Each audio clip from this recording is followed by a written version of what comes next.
get some analysis now from Investec's chief economist, Annabel Bishop. Annabel, good afternoon. Welcome to today. Certainly, these numbers look like it was a kind of a big surprise for the economy, that 1.6% growth in the third quarter. Yes, it's wonderful news. It's nice to get some good news for a change.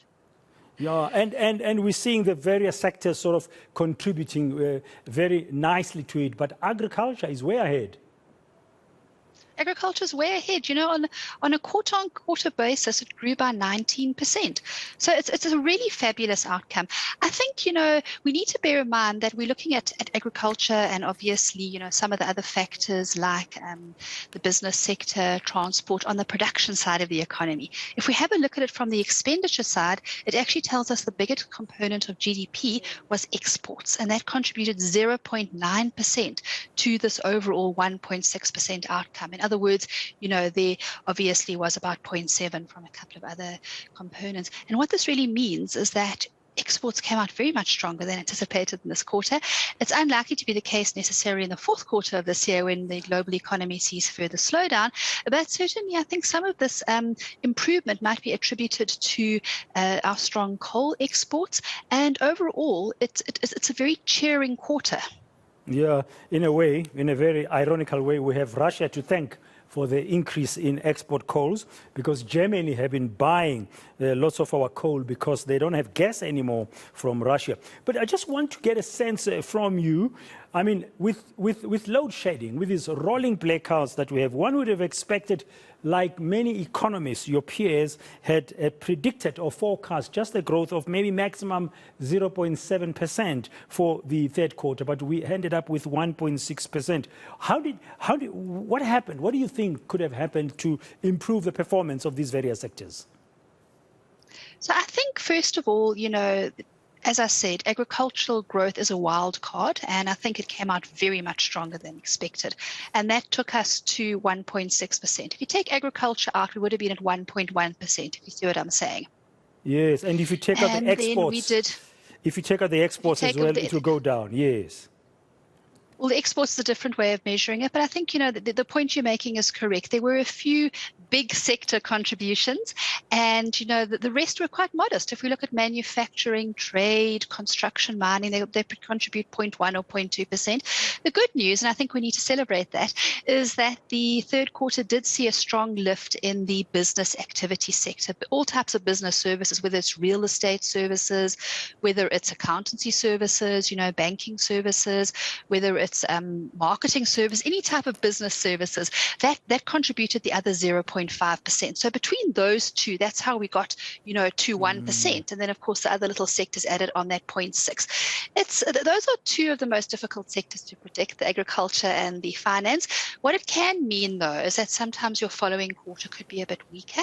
And in fact, you know, some of the agriculturists do warn that we might see a weaker agriculture outcome in the fourth quarter. And of course, and lastly, I wanted to say that agriculture does have these massive swings. It's not unusual for agriculture to increase by 20% between one quarter and another, and also to see a similar fall. So, you know, that could just as easily detract from growth in the fourth quarter. But overall, we're expecting the economy to come out at above 2% now.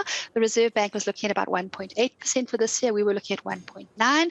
But we think the economy is probably going to come out between 2 and 2.5% this year. But bear in mind, the fourth quarter does have room to disappoint.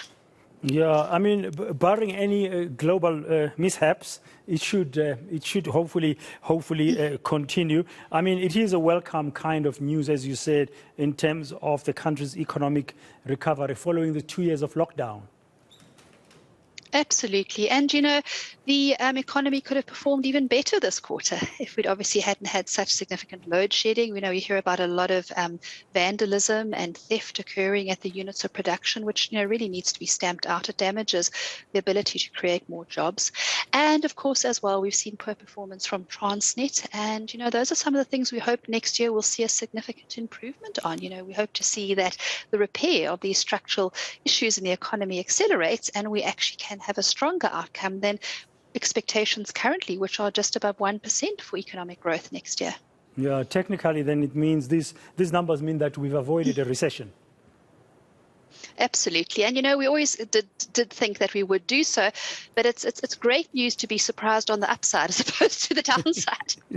Yeah, it's a lot of, this surprise is so nice to get now, but I'm just wondering, in my mind I'm thinking, you've just said agriculture is warning of a possible subdued performance in the fourth quarter.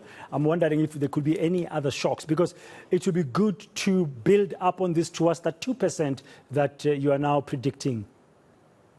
Yes. Look, I think even if we do get a weak fourth quarter, if it comes out less than this one, if we get something below 1% on the quarter-on-quarter growth, we still think we'll have above 2% for the year.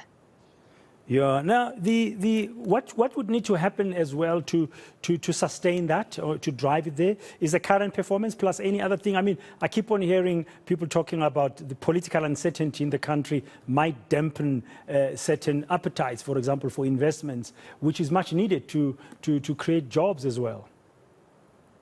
Well, I think, some of the factors that we need is to have a stronger response to the vandalism and theft that's happening at our power stations that causes the units to go online. Also, as well, for Transnet on the rail system. There's also issues at the port. So all of those could benefit from a significantly improved, production, which would add to our economy. But I think, you've hit the nail on the head from the political side. We saw the rand weaken to 18 rand to the dollar when there was a high risk that we might possibly see Ramaphosa resign. Of course, that comes on the back of that very flawed report, the Follow report, they're calling it, from Arthur Fraser, particularly as a key witness, which obviously the judges said most of it relied on hearsay, on supposition, no factual evidence of all the accusations. And of course, the president now looking to take that on review to the Constitutional Court to get a better type of report, one that's fairer and more balanced. Many of the accusations made in the Follow report already are starting to be disproved. Apparently, the Sudanese businessman himself exists, and he brought the money in, he bought the buffalo, apparently, and he obviously declared the money at OR Tambo. So these are new snippets we've heard from CNN and elsewhere. But anyway, the point is that the rand has strengthened quite substantially. Financial markets have improved on the likelihood that Ramaphosa will stay in position. And of course, now the impeachment vote's been moved out a couple of weeks. And I think we're going to see a fairer process. We're going to see a process where the president can have his say fairly. We're going to actually see some factual evidence come out. And the bottom line is that you cannot accuse someone without actually having, proper factual evidence. I think this is what the courts are going to determine. And then, of course, moving into next year, the president could well strengthen his position by obviously getting this out the system. And then we might see a cabinet reshuffle, which could then obviously result in some strengthening of the ability of government to get through the reforms, which may have been blocked.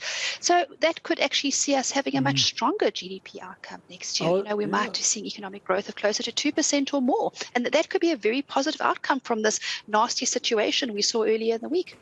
Yeah, I was about to ask you, what is your outlook there for going forward, but you've just expressed it. Thank you very much. That's Annabel Bishop. She's the Chief Economist at Investec.